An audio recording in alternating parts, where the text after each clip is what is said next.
și la un moment dat, cu un șut foarte puternic, am reușit să sparg geamul domnului director. Păi, povestea mea începe în 14 februarie 81 la Spitalul de Nebuni. Mai ales primii 2 ani de liceu petrecuți în capătul Ferentariului. Timp de 10 ani am administrat o companie destul de mare de distribuție de mobilă.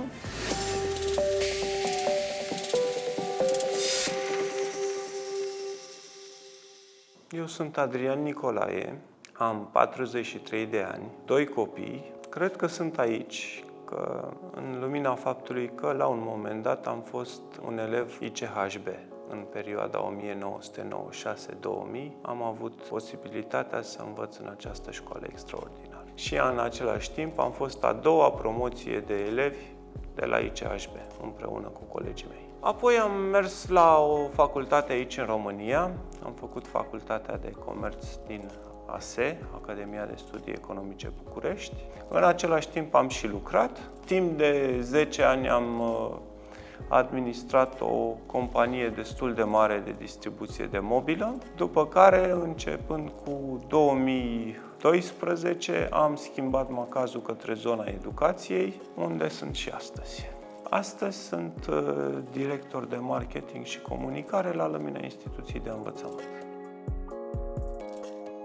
Mediul de lucru în cadrul instituțiilor de învățământ Lumina este unul foarte provocator, dar în același timp și foarte, foarte plăcut. În primul și în primul rând, rezultatul muncii este foarte, foarte important, pentru că asta atât la scala la care ne raportăm noi, instituțiile de învățământ Lumina, cu numărul de elevi, vrem să credem că aducem plus valoare în societate. Iar ăsta este un lucru extraordinar. Cel puțin pentru mine este un lucru care mă face să vin în fiecare zi cu zâmbetul pe buze la birou. Păi, povestea mea începe în 14 februarie 81, la Spitalul de Nebuni. Acolo m-am născut, fiind cea mai apropiată maternitate de locul în care locuiau părinții mei. Toată viața am locuit și am trăit în București, în cartierul Berceni.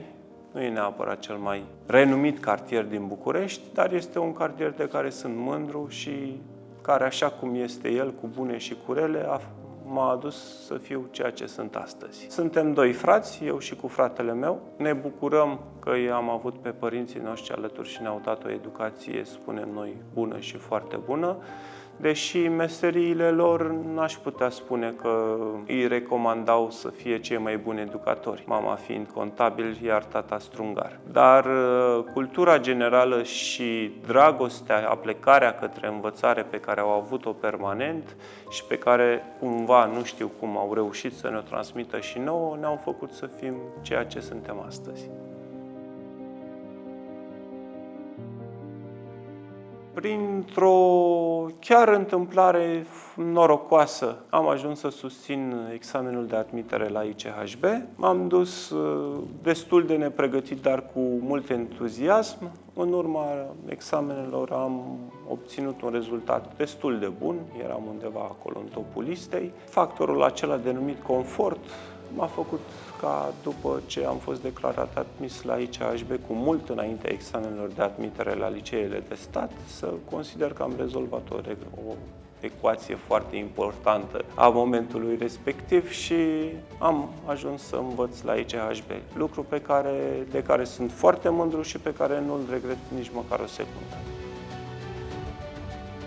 Anii de liceu au fost foarte, foarte frumoși. Cred că, bine, este și o perioadă a vieții foarte, foarte frumoasă, dar petrecuți acolo împreună cu colegii noștri, mai ales primii 2 ani de liceu petrecuți în capătul Ferentariului, au făcut să legăm niște prietenii care nu cred că se vor putea uita vreodată.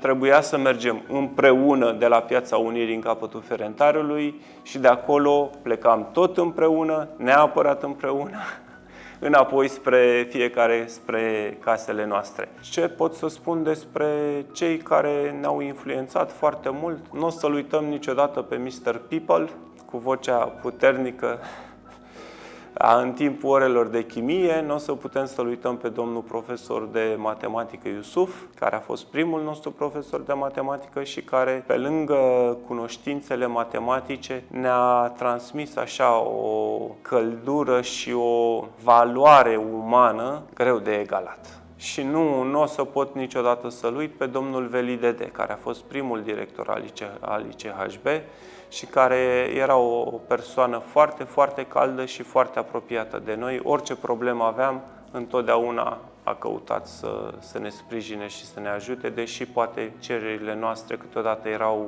mai mult decât exagerate. Sunt foarte, foarte multe amintiri.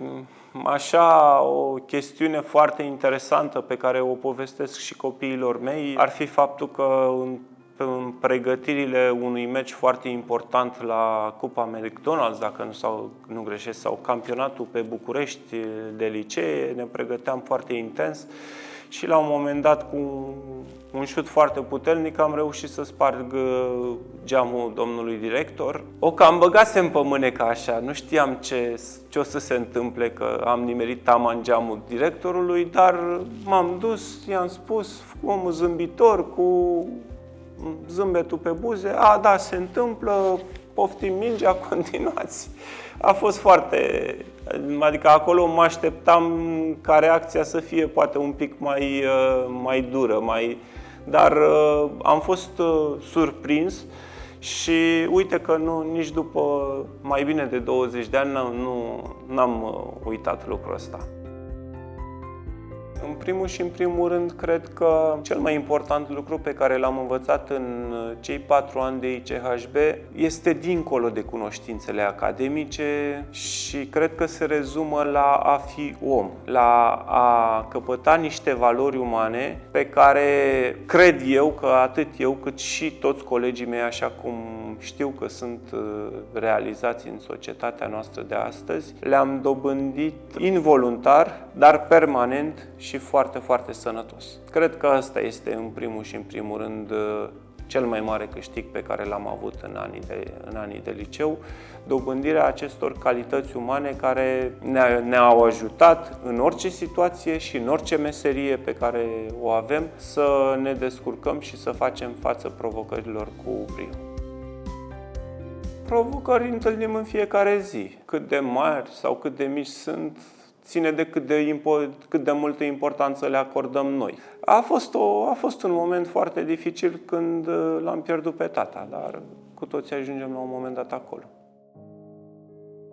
Cred că cea mai mare realizare a oricărei persoane ține nu neapărat de propria persoană, ci mai degrabă de a reuși să își vadă urmașii, copiii, nepoții, în momentul de față, pentru mine vorbim de copiii mei, să îi vadă oameni integri, cu valori și care reușesc să influențeze societatea pozitiv. Este un pic de vreme să vorbesc despre copiii mei ca și când ar fi în acest punct, dar fiind la rândul lor elevi în școlile Lumina, cred că au toate premizele necesare să ajungă în acest punct și cred că să treacă mult, mult dincolo de ce am reușit noi să facem.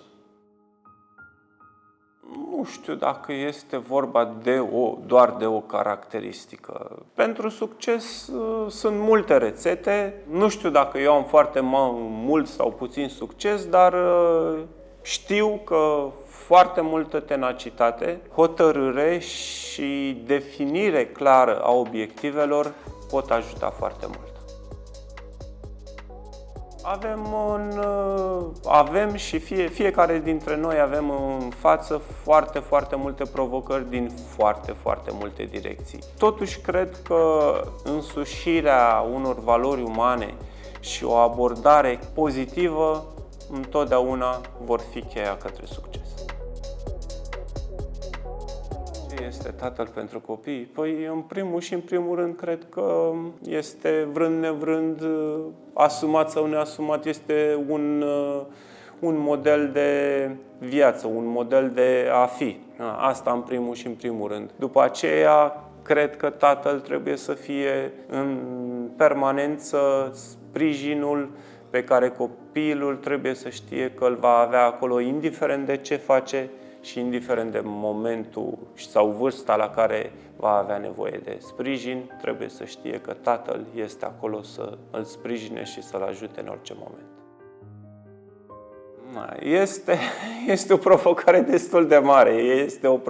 destul de mare. Balanța asta între viața profesională și viața personală, nu pot să spun că sunt tocmai în echilibru.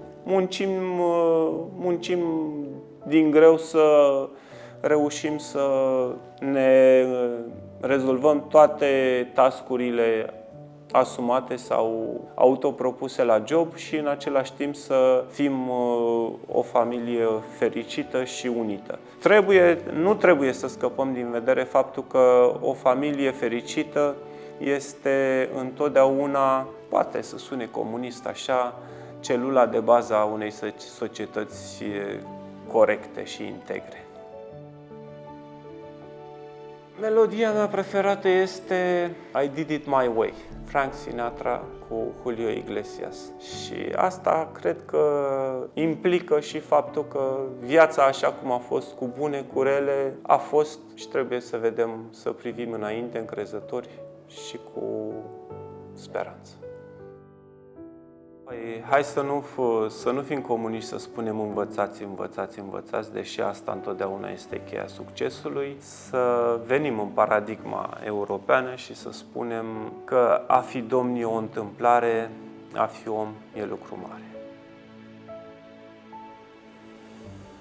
Cel mai important obiectiv, având în vedere că sunt în cadrul Lumina instituții de învățământ, așa în plan profesional, îmi propun să reușim să îmbunătățim calitatea societății la nivel de grup, iar dacă vorbim de un obiectiv personal, mi-aș dori chiar foarte mult să-mi pot vedea copiii și de ce nu și nepoții, că au ajuns oameni care să influențeze în bine pe cei din jurul lor. Limba turcă este unul din beneficiile pe care primele 2 sau 3 generații ale ICHB le-au dobândit, le-au avut. Și asta cred că în primul rând datorită domnului Hidayet, care fără să știe un cuvânt din orice altă limbă, doar cunoscător de limba turcă, a reușit să ne învețe pe toți, ne-a făcut pe toți să vorbim limba turcă. Limba română, spre deosebire de limba turcă, este o limbă mai complexă, să-i spunem, cu mai multe genuri, cu mai multe moduri. În limba turcă, deși are un volum impresionant de cuvinte, la nivel de structură este destul de simplă și atunci, evident, de la simplu la compus e un pic mai greu de trecut decât de la compus limba română la simplu limba turcă. Asta cred că a fost și motivul pentru care am reușit cu toții, nu doar eu, să învățăm limba turcă atât de bine și atât de repede. Da, ce să spun, cred că educația primită la ICHB, atât fiecare individ, cât și noi ca grup, reușește să se întoarcă odată cu noi în societate, dar nu cred că rămâne doar acolo. Cred că se transmite și mai departe la cei cu care interacționăm în fiecare zi. Și astfel, cred că școlile de Lumina, ICHB și celelalte instituții reușesc cumva să aducă lumină în societate.